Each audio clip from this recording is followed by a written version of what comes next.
Okay, are we live? Yes, we're live. We're live. Ooh. All right. Hello, everyone. Thank you for joining us for our discussion for New Spring. Excuse the way I sound. I have a really nasty cold, but I did not want to postpone the live show. Really wanted to do this, so um but yeah, I'm excited. Okay, sorry, I'm like discombobulated because of this cold.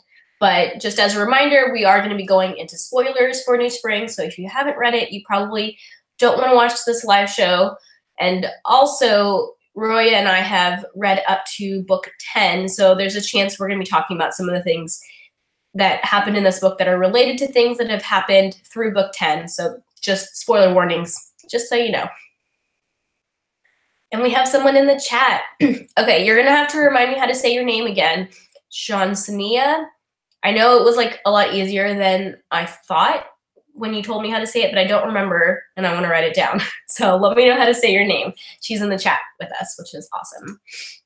We've got a couple people watching. And someone named Sokar813 said hi. Okay, Shansani. Shansani. I'm going to write that down because I'll never remember. Okay. Do we want to start with overall feelings? I guess so, yeah. So I rated the book 4 stars. Me too. It was good. It just there wasn't anything like amazing or mind-blowing about it, so I couldn't quite give it 5 stars, but there wasn't really anything about it that I didn't like or anything like that. I thought it was a really good backstory and gave us a lot of insight into Moraine and Lan's relationship, and it was a lot of fun to like read and like pick up on little clues and stuff. Yeah, what I thought was missing was just kind of a little bit more, not necessarily depth, because it certainly had plenty of that, but I think that because of the length of the book, just because it's so much shorter, some of the things didn't go as deeply as I thought, and some things kind of happened too quickly or like went by too quickly. And I think it may just be because we're used to reading about this setting in huge chunky books, and it was just so much shorter. Yeah, they was just like just didn't have that like oomph that some of the bigger books have. Yeah, but it did have a lot of things that the other books don't. I mean, for instance, we do get a lot more time in the White Tower, and so it felt very different. We just got a lot more insight to certain things that we don't get as much in the other books, and just the way that it kind of went about how it was kind of mostly about one character, mostly doing just things, I don't know, in a way that the other books sort of aren't. Yeah, it was much more focused than the other books, like less point of views. There was only 2. And it was really refreshing to have Lan and Moraine's point of views, because while I do think we do get their point of views a few times in the main series, we definitely don't get them very often, especially not with Moraine anymore. But I feel like we have seen from her point of view a couple times, and it's really cool to see inside of her head, although this Moraine, I feel like, is different from the Moraine that we know, just because she's so much younger. And there were multiple times in this book that the way Moraine was acting like reminded me a lot of Elaine, actually, just because they both are like royalty and, you know, seem kind of like prissy and stuff. And the whole part about when Moraine and Lan were going to Chichin and she was like playing all those pranks on him and stuff, I was just like, I mean, I get it. And I feel like I had heard through the series, like there had been mentions of things like that in their past, but it just doesn't fit with my like mental image of Moraine being like the like mentor figure, you know? So that was kind of strange. No, I totally know what you mean. I totally get what you're saying. I think she did seem a lot a bit of a different character, even though she is more immature. I mean, people grow and change, right? So like it makes sense that when she was 20 years younger, she was different, but it was just a little off-putting at the same time. It's like I want to see how she becomes this like wise Aes Sedai from this like childish prankster Aes Sedai. seriously. yeah, I mean, I really like seeing this part of their life, like between Moraine and Lan, but also like Swan. And I took a bunch of notes. I wrote down some things about like it was cool to see who they were accepted with and who they were friends with. Like Shiriam was in the book, and like she became Aes Sedai just a little bit after the two of them. There was also I'm gonna butcher the name, Morel or Morella, the one that gets Lan's bond. So we see that Moraine and Swan were both like fairly good friends with Morel from when they were accepted, which was kind of cool. So that kind of puts her giving Lan's bond to her in a slightly different perspective. Like, yes, Morella had been known to be able to rehab warders or whatever, but also they had this friendship in place before too, which I thought was like a cool little piece of insight.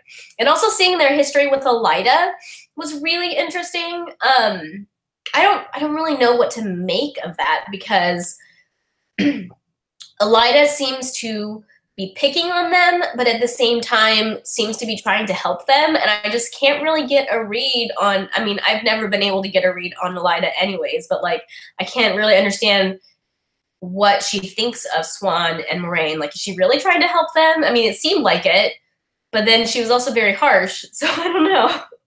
Yeah, and the fact that they even said she was a terrible, like a distasteful woman or something at the beginning of the book, like the first time that she's really mentioned. Yeah. Like they kind of say, like Moraine's sort of narrative sort of says like, oh, Elida was such a distasteful woman or something like that. Like something about her not liking her, which did seem really weird too. Yeah. Well, and then like Elida tries to help them pass the test by like beating them, which they think is her being mean, but then Elida gets in trouble because that's almost cheating. So like she was trying to help. I don't know. It was just so bizarre. Shansani says that she thinks that Elida was hoping that they would join the Red Aja. Swan and Moraine are strong in the power, and if they join the Red, that would be a feather in Elida's cap. Hey, Graf. Graf just joined us. We just got started, so you're not very late. Yeah, I guess that is possible that Elida wanted them to be Red Aja, but I can't picture Moraine and Swan being Red Aja, so. Me neither. I was actually surprised that Moraine and Swan were accepted at the same time. I actually thought that Moraine was going to be a lot older than her somehow. Oh, really? Yeah. They've mentioned a little bit, like some of the older Aes Sedai have mentioned like, oh, you know, you thought people didn't remember that you guys were friends, but I remembered. I think maybe Shiriam said that because they were all friends together or something. So it's been mentioned a couple times that they were friends before. Actually, so it's mentioned, I think in other books as well, but in this one specifically, that Swan and Moraine are pillow friends. And I thought that that implied something more than just like good friends. So I actually looked it up, and RJ he confirmed that pillow friends means that they had some like sex stuff going on. Yeah. So, and there's actually multiple different, I found, I did something dangerous and I went to the Wikipedia for this because I didn't think it would spoil anything, and I didn't get spoiled anything. But they listed out a few different like couplings of Aes Sedai, and apparently this is something that's like common in the White Tower when it's mostly like novices and accepted. They become really close friends, and then like more than friends to help them get through the stressful situation of becoming Aes Sedai. But that mostly when they become Aes Sedai, they kind of like move on from that, but sometimes they don't. So now keep an eye out whenever you're reading like the main series. If you see people talk about pillow friends, you know that means it's more than just friends. That makes total sense, because it's kind of funny. I was totally thinking like the entire time I was reading this, I was going like, Moraine and Swan should totally get together. They would be a really good couple, but it's probably just me thinking that because I'm a huge shipper and that's just what I do. Like every time there are women sharing dialogue, I think, oh, they'd be such a good couple. But yeah, so apparently they were kind of a couple. Yeah, pretty much. Yeah, which I had kind of suspected previously, but I wasn't like really sure, and I wasn't sure the connotation of pillow friends. So like before today, I like looked it up and I was like, I want to know for sure. So in the chat, Sokar said, going back to Elida's treatment of them, more of a tough love aspect. In her own mind, it was probably the only thing to consider to help, which makes sense. Graf said the first time he read it, he had not understood the full meaning of pillow friends, which I hadn't either. But now we know. Let's see. I also thought it was interesting that that Rima was mentioned. So do you remember how Pyrrha or whatever, or Pyrrha, the Damane, who that was Aes Sedai, right? The Aes Sedai, her name was Rima. And she was in this book? Yeah, she was in this book. Oh, I missed that. See, there's so many things that can go over your head. Yeah, so we know that she hasn't been captured by the Shan Shan for more than 2 decades, I guess. Yeah. Yeah. I have no idea. So it was really cool. Like, I really like the way that the novella started, because we've heard of Guittara's foretelling from, I guess, from Moraine or maybe from Swan, like, you know, in passing in other books, but to see it like actually happen was really cool. I liked that. And it was just being in the tower for so much of this book, excuse me, it was really cool to see, sorry, I lost my train of thought. Cold brain. It was just really cool to see all these Aes Sedai that we know, like, from the main series, like, when they were younger, you know? And there was actually the part where, so the part where Swan leaves the tower and goes to find Moraine because she figured out, like, that the Black Aja are trying to hurt people, or like all the people who Tamara had sent as seekers were all murdered, and like she had hid under the bed of that one Aes Sedai. And then the next morning it was announced that that Aes Sedai had died in her sleep, and Swan was like, that's impossible, I was under her bed all night. The Aes Sedai that announced that was Chesmal, and that's an Aes Sedai from the main series that we know as Black Aja. So like it was kind of cool to see her as a cameo in this book being Black Aja. Oh, yeah, that is really weird. Yeah, yeah. So that was like a piece that clicked for me, and that I was like, oh, that's so cool.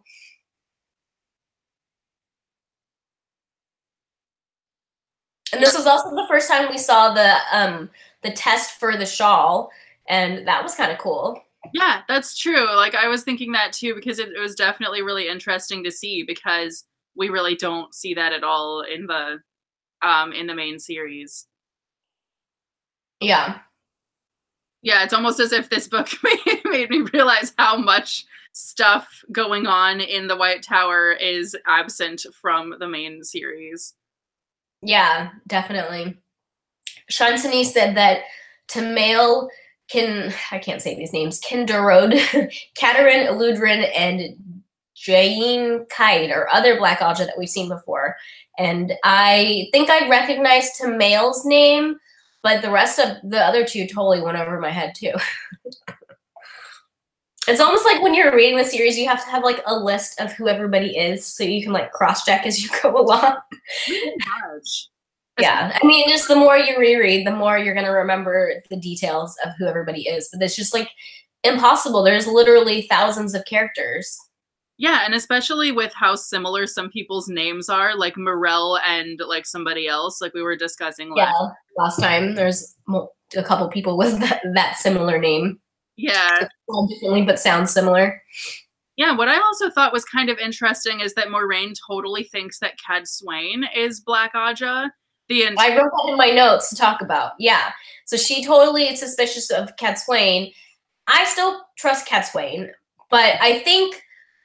So there were like 3 Aes Sedai in that inn, other than Moraine at the time, including Cadsuane, and one of them was Marianne or whoever, the one who ended up being Black Aja. So I feel like out of the 3 of them, there probably was only one that was Black Aja. Like I don't think Cadsuane was Black Aja with her, but maybe that's just me being hopeful because I like Cadsuane and I don't want her to be evil. So. Yeah, I don't want Cadsuane to be Black Aja either. Yeah, I think Cadsuane is just like intimidating, and it's easy to think that she might be Black Aja. Graf said, the intricate movings within the White Tower, they are the best at the Game of Houses. And I totally agree. Yeah, definitely. I hadn't really realized how closely related Moraine was to Elaine. To the throne. Yeah. Yeah, so that surprised me too. I wrote that in my notes. I didn't realize that Moraine had such a strong claim on the throne, and I thought it was funny that she was like, well, I'm not going to be queen. She just like ran away. Yeah, like it literally could have been her sitting on the throne during a series of things. Yeah, how crazy would that have been? I also was thinking that, okay, so during this book, the Amerlin Tamra dies and is replaced by another Aes Sedai. And between this book and the beginning of the series, it's only like 20 years. So they're going to have that Aes Sedai, I guess, or that Amerlin die, because I don't think you can just decide not to be Amerlin anymore. I think you have to die. So how does, I want to know how Swan becomes Amerlin. Like, I wish Robert Jordan had been able to write a short story about that. I was wondering the same thing. I was seriously thinking, like when that Amerlin dies, I was totally thinking like, oh crap, does Swan become the Amerlin that quick? Right now? Becoming Aes Sedai? Damn. But then like, no, it's somebody else. But yeah, I wanted to know also the same thing, like why that person didn't end up being Amerlin for that long. Longer, yeah. It's not that long before the beginning of the main series. It's like less than 2 decades. Yeah. So because Rand is like born, like his birth is foretold. Yeah. I think it's supposed to be 20 years. Yeah. I think Rand's supposed to be 20 at the beginning of the first book. Because I've been corrected many times, because in my like original like introduction to the series, I said something about the boys being like 16 to 18, and people were like, no, he's 20. And I was like, okay, I'm sorry. I also totally thought that Rand was like 18 at the oldest at the beginning of the book, because he's so much. They're just immature. Yeah, they seem so much younger. Yeah, it's weird. I don't know. But yeah, I totally thought the same thing. Shansani said, an Aes Sedai queen of Cairhien would be unfair to Cairhien. Her loyalty would always be divided. It's true. It's true. But then what about Elaine? Elaine's going to be queen, right? Let's see. What other notes did I take? I almost kept wondering. I've kept wondering throughout this whole series if being Aes Sedai is like some kind of requirement for being the queen, but Morgase isn't. No, it's definitely not, because I think there hasn't been a queen who has been Aes Sedai in a really long time. Like if Elaine, well, Elaine's going to be queen, but when Elaine becomes queen, she, and I'm not saying that because of like a spoiler, I'm saying that just because I'm pretty confident she's going to be queen. But she's going to be like the first Aes Sedai queen in a very long time. Weird, because she was like on her way to becoming Aes Sedai really quickly in the series, even though we knew she was a princess the whole time. So I did wonder that for some reason. Yeah. So Graf said Amerlin Merith Jayan died after just 4 years of service. But that's not the person that became Amerlin after Tamra. Listen, someone named, like, it starts with an S. Shansani said, I think just being subject to the Oath Rod is bad for a queen of Andor or Cairhien or anywhere else. That's very true. I hadn't thought about that. Being a queen and not being able to lie, like, that'd be really hard. That would be really hard. But then again, look at how good Aes Sedai can get at just like omitting the truth. Going around the truth. Yeah. It's true. Yeah. Shansani said Saren Vayu is the Amerlin after Tamra. Or Tamra. I can't say these names. They're all such really hard names. But yeah, that's the person that I remember. It started with an S. So, I mean, I'm sure in like the Wikipedia and stuff, it'll tell us what happened between, but we can't go read the Wikipedia until we're done with the series. Yeah, really. Okay, let's see.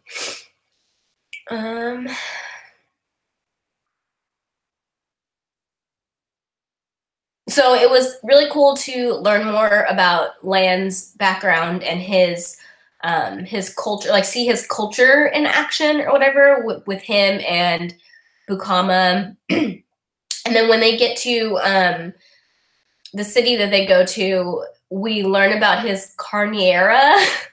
So like that whole thing was really interesting. Where like in their culture, an older woman, or I guess maybe it doesn't have to be an older woman, but the woman can choose to be a man's first lover.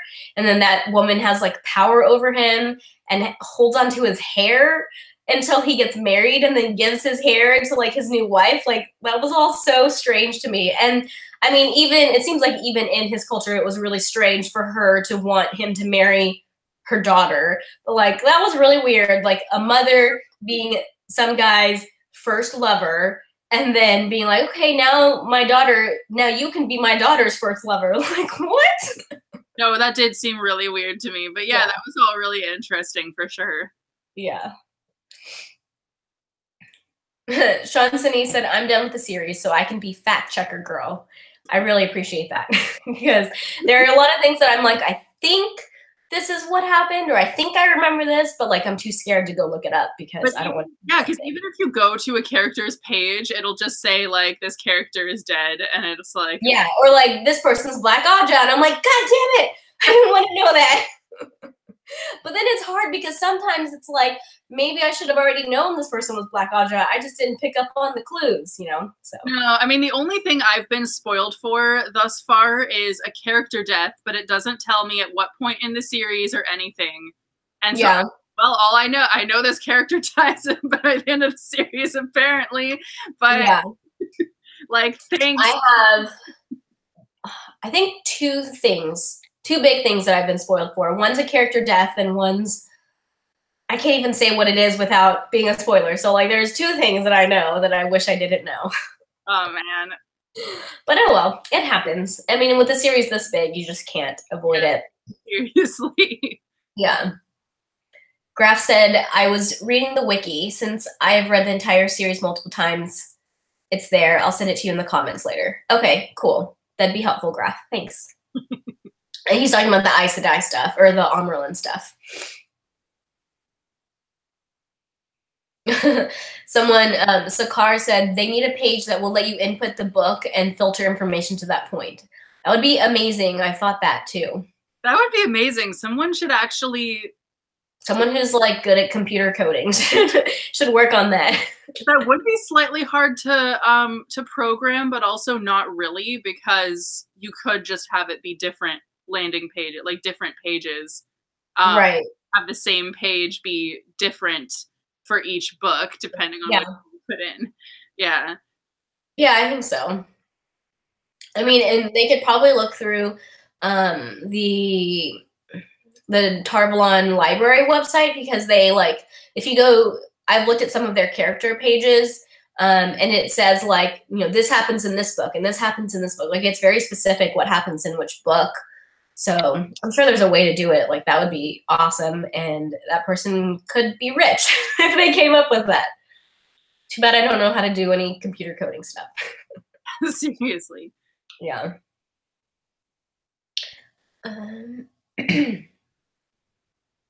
Oh, and then, so going back to when Moraine and Lan were meeting, we see the infamous pond scene. Like, I've heard of the scene from, like, other people, and also, like, it's been hinted at in other books about how they met. So it was really cool to see that kind of play out in real time, too. Mm-hmm. Graf just said, have you talked about Lan and Moraine meeting? Nope, we're talking about it right now. I thought it was funny that they, like, the way that they staged it, they were like, oh, this woman's following us. And so then Lan goes into the forest to see if she'll follow him in there. And then she did. And she tried to, I mean, this is the part where I get back to, like, I don't understand Moraine's character at this point. Like, why would she think it was a good idea to try to take his sword away? Like, she just wanted to show him that she had power over him, which is just so, like, petty and not Aes Sedai-like. Pretty much. Yeah, but I mean, she was young and she was like an Aes Sedai for 2 months, so I guess we can just forgive her of that. Graff said her innocence. Yeah, she was pretty innocent and naive, I would say. But yeah, I love that she tried to take his sword away, and he like flipped her into the water, and she got totally wet.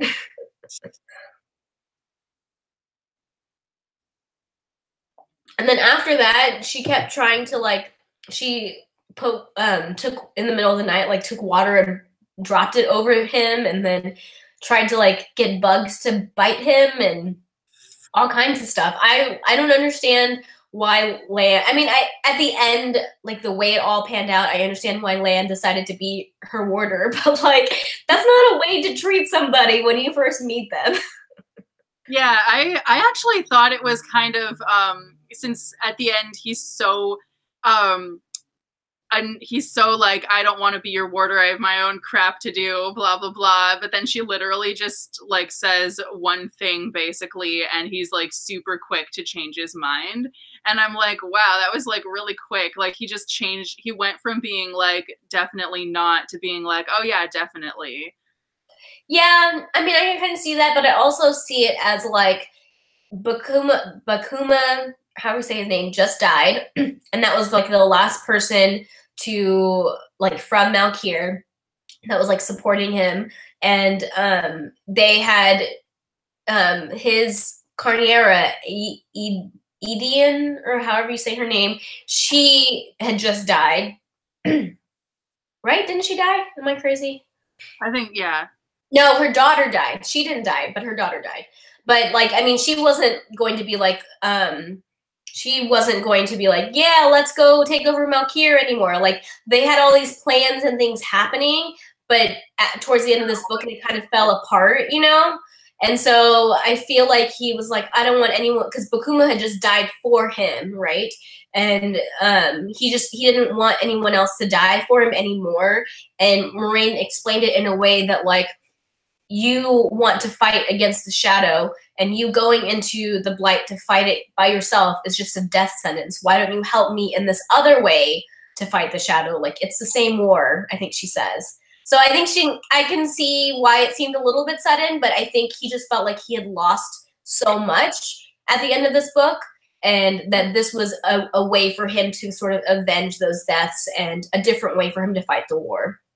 Yeah, I think probably he just needed it pointed out to him that that was the better way to go about doing it. Right. Graff said, Lan's character is so stoic. I saw their friendship was destined. When you pick on someone, it's a sign of how much you like them. I don't agree with that, Graff, but I mean, a lot of people do think that. He said, our fight is the same thing. So yeah, I mean, that's kind of what Moraine had like put it to him as, is like, we're fighting the same war, why don't you help me? So I don't know, it was cool to see the start of their friendship and how they got to be like warder and Aes Sedai. Mm-hmm. That was like the whole point of this book, which I really liked. Yeah.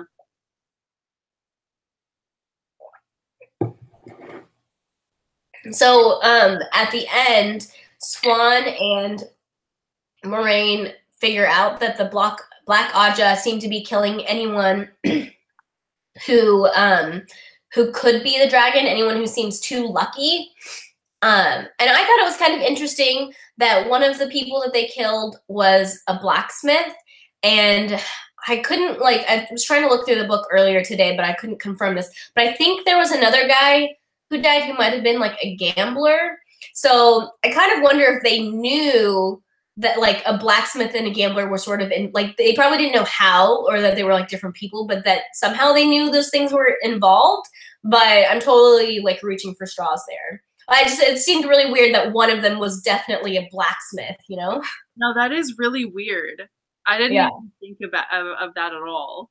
Yeah. It makes me wonder like what the Black Aja knew and didn't know, because I mean, at the end they realized that the Black Aja didn't know that the Dragon Reborn was just a baby at this time. They were just trying to find anyone who was too lucky, which, you know, Matt, he's like super lucky too, which has nothing to do with channeling, but like, I don't know. I just thought those were interesting ties. I could be reaching for straws there, but I know one of them was a blacksmith who had like started going up the ladder really quickly or something, so they killed him.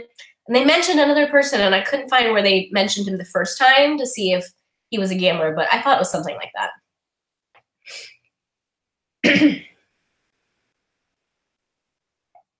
That is really interesting, though. Yeah, it could be. It could be nothing. But I don't know. I mean, Robert Jordan doesn't seem to write things in that are just coincidences, so I don't know. Yeah, people are in the chat are saying, interesting, I never picked up on that. There could be something to that. I never picked up on that either. I could be wrong, but that's something that I thought about, so we'll see. Well, those are all the notes that I took. I mean, this is a shorter book, so I'm not sure if we're going to be able to stretch it much longer. But if you guys in the chat have anything else from this book you want to talk about, let us know. Because I've already gone through all the things that I wrote down. I have to say, I am actually excited. I mean, I shouldn't say actually, but I'm excited to get back to the main series. Like reading this book and then also taking the break this month, it's making me miss the main series characters. And the way the last one ended with that super cliffhanger, I'm like, I want to know what's going to happen next. Yeah, I totally just read most of the 11th book. Did you really? Yeah. I don't. That's one of two that I don't actually have a copy of. So I just listened to the audiobook as much as possible. And I'm 2/3 of I'm on chapter 20 or 21 or something. Well, I hope you remember what happened when we talk about it in January. Yeah, I'm taking a lot more notes. So hopefully I'll remember stuff. Yeah. Now, this month I need to read, I need to read 5 more books to reach my Goodreads goal. And so I'm trying to read shorter books, but then I also promised that I would buddy read The Well of Ascension, which is not a short book. So we'll see. I'm actually really impressed that I've been doing okay with my Goodreads goal because obviously reading one of these books a month has not helped because they're 2 books in one almost.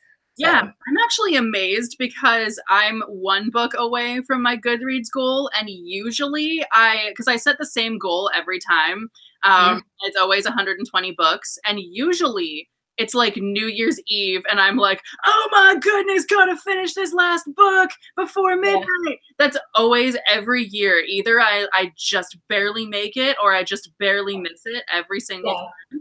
And so the fact that this early in December, I'm already about to meet the goal, and I don't know how that happened because, like you said, I've been reading one of these books every month.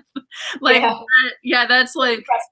And last month was a terrible, I only read 6 books last month, and that was really low for me. Especially the half, I only read 2, and it was just oh my gosh. So that's because of Nano, right? You were busy with Nano. That too, and then the fact that I was so sick for a week and everything. So I don't know. I have no idea how I'm this close to 120 books already. It's ridiculous. That's never happened. Yeah. I mean, that's awesome. I set mine at the same every year too, but I set it at 52. I'm not a super fast reader, so we've got some more stuff in the chat. Shansani said, I like how this book showed us how Moraine was set on her path and why she doesn't trust anyone, which is a good point. She realized at this point, 20 years ago, that the Black Aja were real, and so she's been super careful since then. Sokar said, I'm going through book 11 now on audiobook. Awesome. We're going to be discussing book 11 at the end of January, just so you know.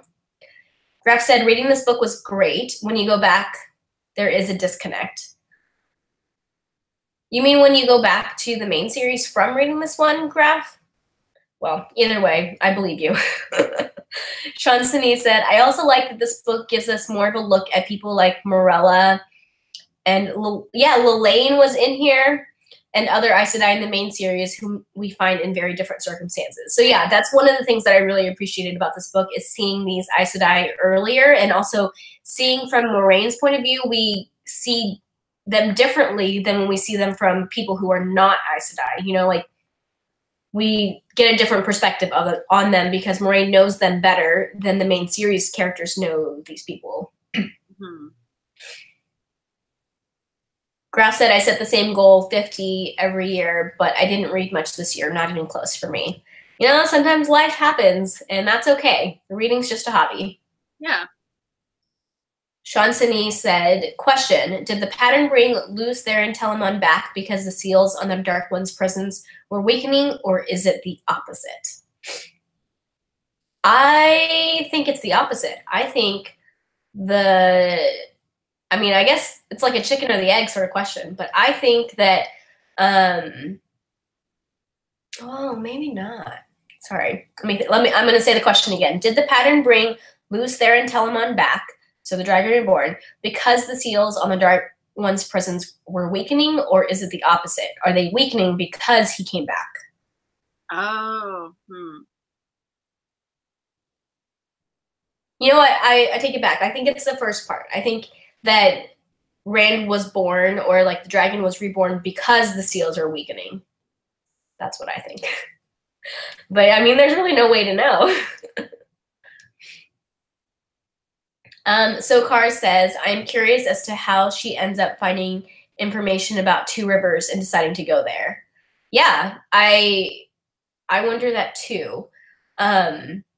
She had a notebook full of different people's names and stuff, but the way that Rand was born, like, I don't think his name ever got written in those books because his mom died giving birth to him, and then Rand's dad took them away, so they probably didn't even hear about the bounty, and even if they did, they wouldn't have thought, like, that's not for us, that's for the people who, you know, had actually given birth to kids, you know?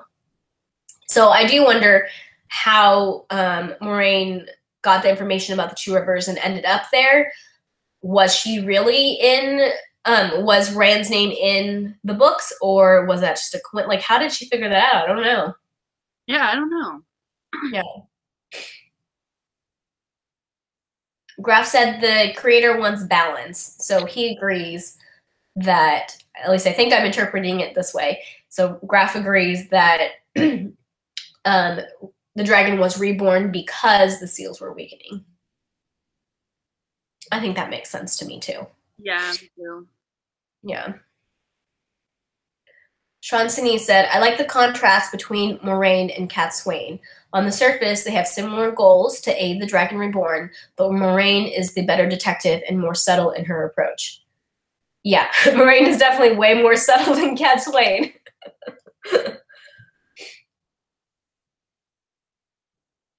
I wonder, with the show coming, like, how much of stuff that we see in this book is going to be incorporated into the show, like maybe in flashbacks or something like that. Like, I wonder if they're going to show us how Moraine and Lan's relationship started. Maybe. I mean, it's hard to say because this series has so much stuff overall. Yeah. That there's no way they would necessarily be able to incorporate every possible I know. books and with all of the like thinking around corners that Robert Jordan did to write this series, kind of like. Yeah. I really am excited by the people who are doing the show. Like, I've been following the various Twitters and stuff, and I mean, everyone so far who's working on it seems to be like mega fans, which I think is the best way to go about it. Yeah. So, like, that makes me really excited. Graf said the whole yin and yang idea, going back to the chicken and the egg thing, when darkness rises, then light fights to balance it. And then he said, yeah, I hope it is in the flashbacks. And Shantani also said, I could definitely see a lot of these moments in flashback scenes here and there. We've already got flashbacks to the Age of Legends, the Trolloc Wars, etc. So I would love to, so I would at least love to see a scene of Guitarra Morose's foretelling. Yeah, that would be cool. Graf says he has high hopes for the TV show. Me too, only because usually I wouldn't put high hopes on a TV show or an adaptation, but seeing that the people who are making it are all like super fans, I do sort of have high hopes. I really hope they don't crush my dreams, but we'll see. I would love for this show to be like the next Game of Thrones, but I kind of feel like one of the reasons why Game of Thrones is so popular is because of how dark it is, with all like the rape and the murder and the violence. And while there are dark things in the Wheel of Time series, I think Robert Jordan wrote them in such a like euphemistic way. And I think that they said that they're trying to shoot for like a PG-13 sort of rating. And I almost think that a lot of adults won't want to watch it just because it's PG-13. You know what I mean? So I don't know. We'll see. Yeah, and I also think that just the way, the whole thing that Game of Thrones is known for is a fist coming out of the pages and punching you in the face because you totally thought that character wouldn't die and that other character wouldn't die, but like the fact that literally anybody could get killed off in it, and I think that's kind of what it's known for in part. Yeah, and that's definitely not what the Wheel of Time is. The exact opposite of what the Wheel of Time is. Right. Yeah. Shansani said, I am cautiously optimistic about the TV show because of what Rafe Judkins has said about Egwene and Grandal. I'm not sure what you're referring to there, Shansani, but don't tell me if it's a spoiler. Egwene, yeah, I haven't seen what he said about Egwene and Grandal. So Carr said it will be better than Legend of the Seeker. I sure hope so, because that show was super. I mean, I enjoyed that show, but like nobody could take that show seriously, I feel like. And I want people to take Wheel of Time seriously. So I hope it's better than Legend of the Seeker. I think also part of why, because I enjoyed Legend of the Seeker too, but I think part of it was the fact that they only got 2 seasons. So since the second season was going to be the last one, they just seriously threw everything out there. And all the like reveals and resolutions ended up being really corny and not explained. And so I think that that's how it kind of fell flat, was because it was so short. They were like, oh crap, we only get 1 more season. Like, yeah, well, even without it being so short though, with just like the first season, I just feel like it's so campy, and I don't know, just it's like it's more childish, and that's kind of what I am worried about for the show, if they're really shooting for a PG-13 rating, like because they want it to be like enjoyable by a broader range of ages. But there are definitely a lot of adults, my husband being one of them, who like doesn't like to watch shows that are made for younger audiences. So I don't know, we'll see. Graf said, I know there will be changes, but I think they will be well done. I think so too. Chansony said, it's just that he appreciates Egwene and Grandal as characters, and I think they're both seriously underrated. I could agree with that. I've seen a lot of people kind of poo-poo Egwene as a character, and so far, at least, I really like her, so. Yeah, me too. Yeah. Yeah. So Carr said they tried too much to make it like Xena or Hercules, talking about Legend of the Seeker. I agree. And I hope that's not the direction this show takes, but I don't think it will. It was mostly the same creative team as Xena and Hercules. That makes sense. Actors and everything. Like it was a lot of the same people working on it. And so that's why a lot of the same actors are in it too. So I think that may be part of why it was so humorful in a way that that almost made people kind of go, well, that's silly. Yeah. Graf said, since Amazon has taken on some good shows, The Expanse is really well done, saying that he thinks that it'll be well done. I haven't seen The Expanse, but I should check it out. But I agree. I mean, Amazon has done a few shows that I really like, so I think they'll do a good job. Although it does make me nervous that they're making this show, like developing it at the same time as the Lord of the Rings show. Just seems like they're competing with themselves for like the same audience, you know?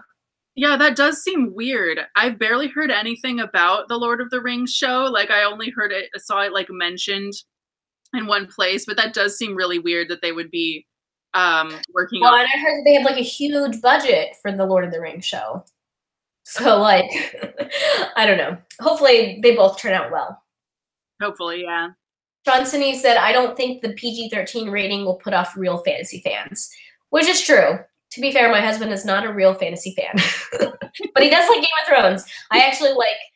I basically begged him to watch Game of Thrones when it first came out. I hadn't read the books. I just heard of them. And when the show first came out, I was like, please, let's watch this. And he was like not into anything fantasy or sci-fi at that point. But like Game of Thrones has totally hooked him into fantasy. And now he watches more fantasy and sci-fi things with me, even though he didn't used to. That's awesome.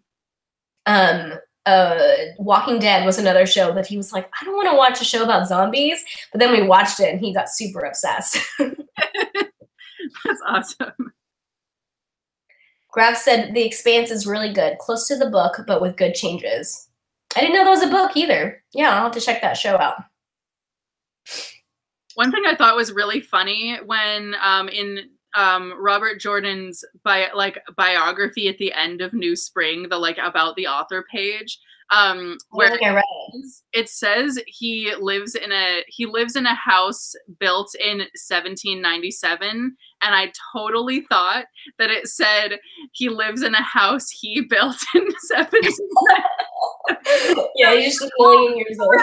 That dude is like 200 years old, but no. that's really funny. But I seriously did a double take. I was like, how is that possible? Oh, wait, never mind. It doesn't say he built it. Like, yeah. I didn't read that part. In the copy that I have, there's like an excerpt from Eye of the World at the end of the book. And so I just stopped at that point. Like I didn't go all the way to the end. Yeah, the only thing, there wasn't even a glossary of terms or anything at the end of my copy. It was literally just flip the next page is about the author page. So yeah. Did you have a physical copy of it? Yeah. Oh, I think I saw it. You do, huh? I just have an ebook. I need to get a physical copy, but like the editions that I'm collecting, the paperbacks, the newer paperbacks, they didn't print New Spring in that edition. So like, I'm not sure what I'm going to do. I think I actually want to get the UK edition because I like the UK covers too. And they did make a paperback of that one, I think. But I don't know. We'll see. Shansani said, I feel that the Wheel of Time is pretty different from Lord of the Rings. Wheel of Time is much more political and low fantasy. There aren't even any dragons except for the Dragon Reborn. Which is true. I don't know if I would consider it low fantasy, though. I mean, it's got, like, magic. I feel like magic makes it high fantasy, but maybe not. I mean, no, that's not true. Not just magic, but I don't know. I still feel like it's not low fantasy. And there are but it is much more political than Lord of the Rings. But the thing is if people just watch the show, like, if they do the first book as the first series, or the first season, if you just look at just the first book, there's so many similarities to Lord of the Rings that I feel like people are going to watch like the first half of the first season or the first season and be like, oh, this is the Lord of the Rings ripoff, and just like decide not to watch the rest of it when it's so much more than that, you know? So that is something that I worry about. Yeah, the first book is very reminiscent of Lord of the Rings, for sure. I mean, the number of people I've heard who've said they read the first book and they were so bored because it was just like Lord of the Rings and decided not to continue is so many. And I'm just like, oh, I mean, it's true. I can't deny it. Like, it's true. But, like, it's so much more than that, you know? Yeah, I mean, thankfully, I liked that it was so similar to Lord of the Rings because I love Lord of the Rings. I'm constantly looking for anything that's reminiscent of Lord of the Rings. So, I mean, I don't know. It didn't put me. It works for you. But I'm glad that the series expanded beyond just being like that, because definitely if it had continued being just like Lord of the Rings, I would have been like, okay, dude. Right. Am I reading fan fiction or what? It's definitely not fan fiction. So Carr said, overall, I don't think a specific rating won't throw off people. Sure, people are drawn to nudity and all, which is true, but as long as this show has some decent hook appeal to draw people. Yeah, I hope so. Graf said the writers of the book are writers of the show, going back to the Expanse. James S.A. Corey is really two people, Daniel Abraham and Ty Frank. Leviathan Wakes is the first book in the Expanse. Oh, I've heard of Leviathan Wakes. And I've heard of James S.A. Corey. I didn't realize that was actually two people. He said it's on your Goodreads. You're right. It is on my Goodreads. Along with like a million other books. But yeah, I have heard of that book and want to read it at some point. So many books that I want to read and not enough time. I wish I could read like 100 books a year because that would help. All right. We made it almost a whole hour. I'm pretty impressed with such a short book. Yeah, seriously. Yeah. I think we'll call it here. So thank you to everybody who joined us. And we, as a reminder, are taking a break in December. Sorry if my door just opened, a dog walked in. My house is not haunted. It was a ghost. So we're taking a break in December and not reading any Wheel of Time books, but in January, we're reading book 11 and then discussing it at the end of January. And there'll be an announcement for that live show in mid-January. So I hope you guys can join us then. Have a great, happy holidays. Bye, guys. Bye.